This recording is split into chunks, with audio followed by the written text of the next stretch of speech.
దేవుని నామమునకు స్తోత్రం కలుగునుగాక.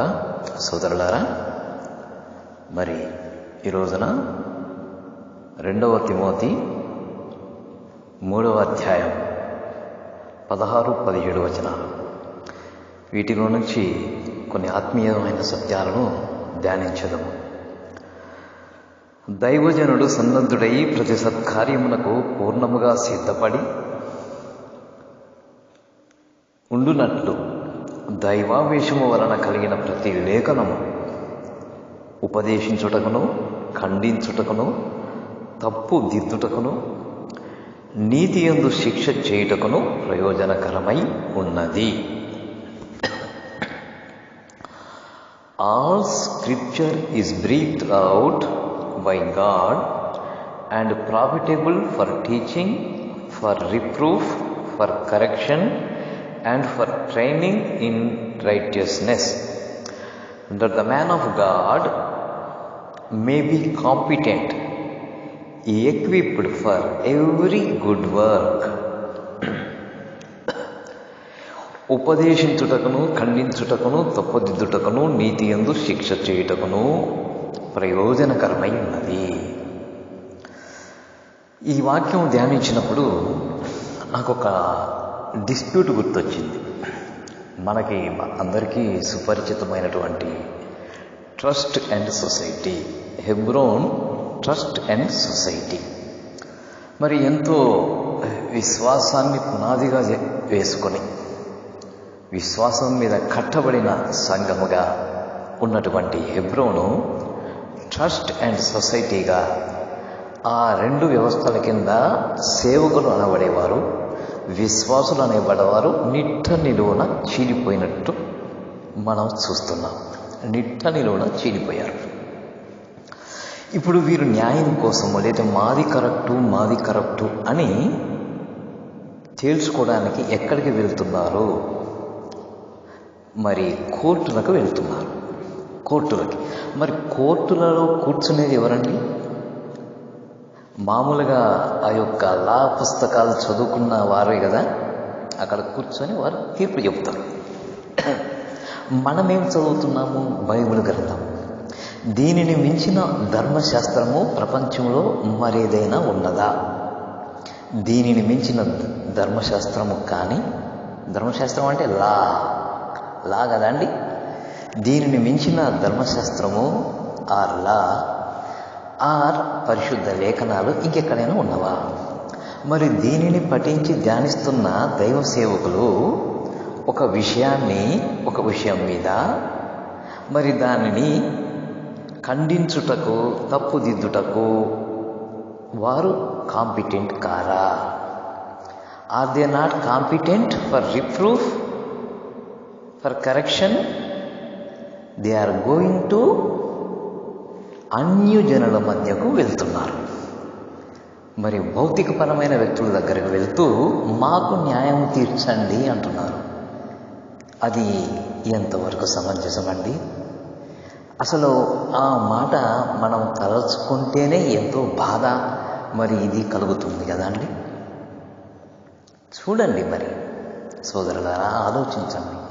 ఇప్పటికైనా కానీ విశ్వాసులు అనబడేవారు కూడా ఈ యొక్క సేవకులకి అప్పుడప్పుడు వాక్యాలను గుర్తు చేయవలసిన అవసరత ఉన్నది. నిజంగా అందుకే వాక్యంలో ఉన్నది, ఇతరులకు బోధించు బోధకుడా నీకు నీవు బోధించుకొనవా అని ఉంది, క్లియర్గా ఉంది.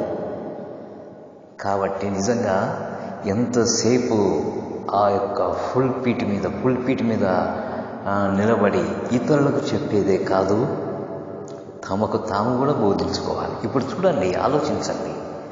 బయట వ్యక్తుల దగ్గరకు న్యాయం కోసం పోయినప్పుడు దేవుని నామమునకు అవమానం కలుగుతుందా లేదా?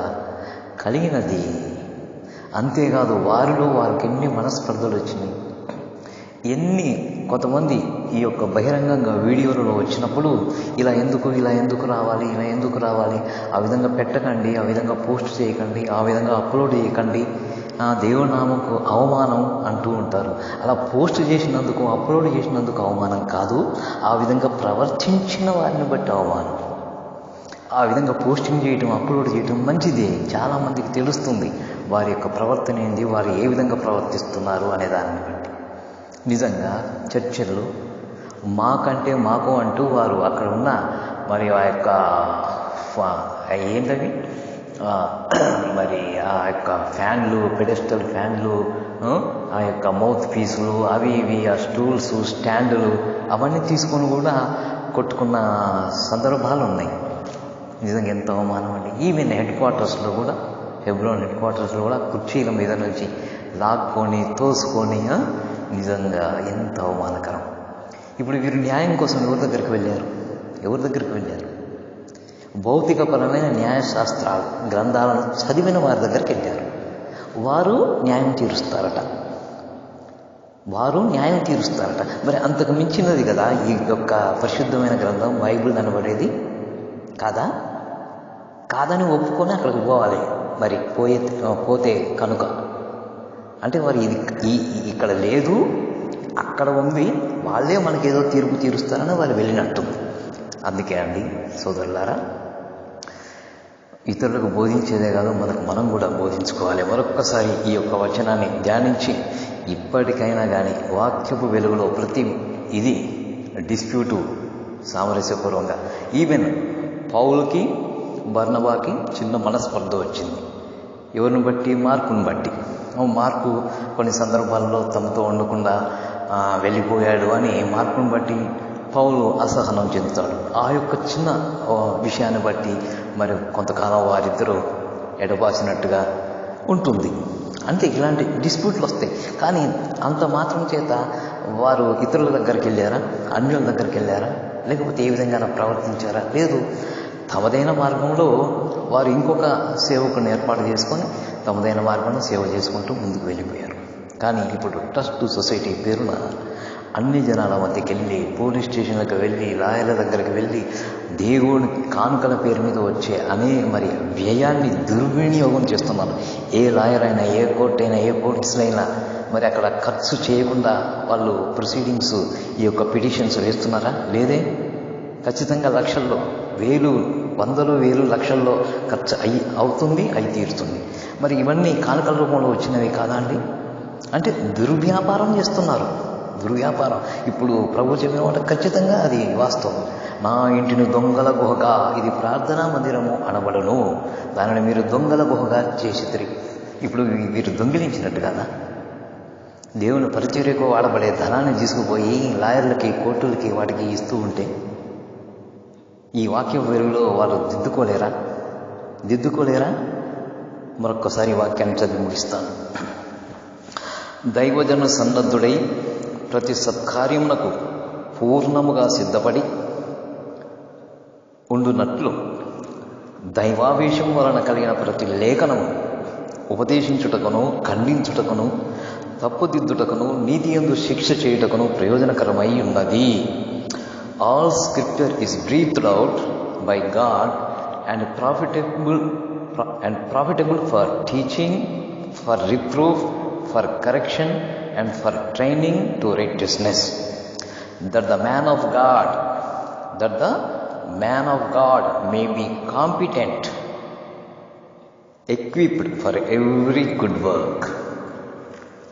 ఈ యొక్క చిన్న మాటలని పరిశుద్ధాత్మ దేవుడు మన హృదయంలో, మన ఆత్మీయ మేలు నిమిత్తమై ఫలింపచేయును గాక. ఆమెన్.